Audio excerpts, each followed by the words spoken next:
How's it going? Well, it's a Wednesday, it's not a Friday, so it's so I would say. How about you? Doing great, thank you. A little bit hectic. I'm trying to adjust my schedule to stuff that come up like that I need to manage during the week, but otherwise it's all good. Are you excited for this year's Bucharest Summit? Oh, absolutely. This year I'm only gonna go to this one event at all. Previous years I went to a few other events like XBiz and stuff like that, but I'm not really a travel person. I don't really like traveling, so this is the only event that's actually is worth it for me. So yeah. That's amazing. We're very glad to hear that. May I ask what made you choose us in this whole sea of industry events? Well, to be honest, I like the location very much, and the I think it's a really good mix between the business and learning opportunities during the day and the parties during the evening. The parties are so well organized and so nice, and I think of all of the events, these are the parties where I feel like the safest, where I know that there's only going to be industry people. I can really let my guard down. I can really let go and just have fun. So that's I think one of the most important things for me. Well, as I mentioned previously, we're very glad to hear that. Should we kick off the interview then? Yeah, sure. Okay, so can we begin? For the beginning, I'm gonna ask you, who are you? Present yourself. Okay. Well, I'm Alec Hardy. I've been in the adult industry for a little over 10 years now. I started camming as a couple on Live Jasmine, but I had two day jobs back then. So we agreed that my back then partner were gonna do it solo, and I will just occasionally dabble in some camming to be able to keep up and stay updated so I can help her if there's like technical issues or whatever. And I never could keep up a consistent schedule because of my day jobs, so I tended to lean towards content creation. So I started making videos at first just for fun. I didn't even want to earn any money with it. Just I was just curious about the technical aspects of the thing, and I started to really enjoy it. So I started to spend more and more time doing content, and that organically geared or pivoted towards sex toy reviews that I basically centered my whole profile around. So I mainly review sex toys. I occasionally shoot like regular porn with others and do collabs for OnlyFans, but my main profile is either reviewing sex toys or using them in my content. Oh, okay. That's amazing because I've never heard about anyone before who does video reviews of sex toys. I think you're unique in the industry. I've never heard Yeah, about someone doing it before. there Um, are quite a few people, but I think I was able to find my specific niche, so I'm really happy with where I am with that. I can see from your whole setup, it's very professional, very Yeah, aesthetic, I would say. Yeah. yeah, So you're not unfamiliar with our event. So this is not your yes. first rodeo. Did you went to last year's edition? Of course, of course. I've been the first time I've been there, I think was 2019, I think. No, actually, no. I went to Bucharest, but it was a different event in 2018 and 2019. It was a smaller event, and everybody told me that if I liked that event, I should go to Bucharest Summit because it's bigger, it's more fun, more people, more booths, everything. So I went just after the COVID lockdowns for the first event. I think it was 2021, maybe. Yeah, that was Right. my first Bucharest summit as well. And I was like, okay, but this is the same size as the previous event. Obviously, because of the lockdowns, everything was smaller. And so I think I got to experience how from that post lockdown restart size, it grew back to its original size. So I've been there 2020, 2021, 2022, 2023. So I think this is going to be my fifth event. Okay, amazing. A veteran, as I would like to call it. Yeah. And since we're talking about updates, can you give us an update on yourself? Like what's different from the Alec from Bucharest Summit 2023 compared to the Alec that's going to come at Bucharest Summit 2024? Well, a bunch of stuff. First of all, I stopped drinking alcohol altogether last September. So I've been sober for I don't know how many months, and I plan on keeping that up. So my biggest challenge for this year's event is to stay just as weird and funny as I was in the previous years, because usually the parties turned into like really weird and funny nights and more even mornings sometimes.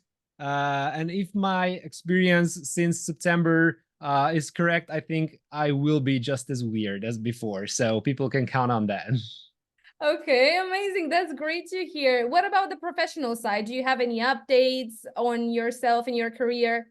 Yeah, I really upped my VR content game. So I will be bringing some VR gear to shoot VR content with other models. I'm really looking forward. I'm currently scheduling collabs. I already have a few that's already scheduled. So VR is really, really, really fun for me. I fell in love with it instantly. There was a pretty steep learning curve, but once I got to the point where everything just works and there's no hiccups on the technical sides, I'm having loads of fun with it. Yeah, well, VR is one of the biggest trends in content creation and camming as well. So you're riding Yeah. the wave, aren't you? Riding the wave with Yeah. Finally, because usually I'm years behind. Every time something new comes up, I'm like, okay, I'm gonna try it eventually. And like 2 years later, I'm trying to jump on it. And now finally, I was one of just on the first time. ones. Yeah. Yeah. How do you feel about the industry? How has it changed in the past year? Well, I think it's finally normalizing after the whole lockdown situation, because since I've been doing this for more than 10 years, before COVID hit, there was a certain amount of, for example, StreamMate. There were like 1,000 to 2,000 models online in any given moment. After the lockdown started, it instantly jumped to 5, 6, 7,000 models online. And I think, and it was the same with OnlyFans. I had a friend who made $120 a month, and she was top 15% of earners. So with that money, so I think finally we are getting to the point where everybody jumped on it and tried it, even if it wasn't for them. And for the people where it wasn't a good match, they are finally just going out and disabling their profiles. So it's going back to the pre-lockdown era, where people who you can find having profiles are the ones who are actually doing this as a full-time thingy. So it's about the popularity of the whole adult sector, pretty much. Do you think that this popularity, is it for better or for worse? Like, is it a good thing or a bad thing? I think it's both, maybe, because you definitely have more variety, but you also have oversaturated Yeah. platforms, and everybody is trying to either go towards more extreme content to be like noticed, or they are reducing the prices, like really, really reducing the prices. I remember when iFriends was still a thing like 5, 6 years ago. It was a camming platform. The basic minute rate was like $7, and the more expensive models were charging like $15 a minute, and it was completely accepted by all members there. And then there was an influx of Skype models from South America charging like $1 a minute and 150 and $2 a minute. And it was impossible to compete with that. And I think that was overall a bad thing, because if they started charging like the same rate, that was, I I think it wasn't gonna go down to such cheap rates, and everybody would have stayed at the normal rates as before. Yeah, I feel like that's happening a lot with all of the freemium sites and even some premium sites as well. Yeah. Yeah. Yeah.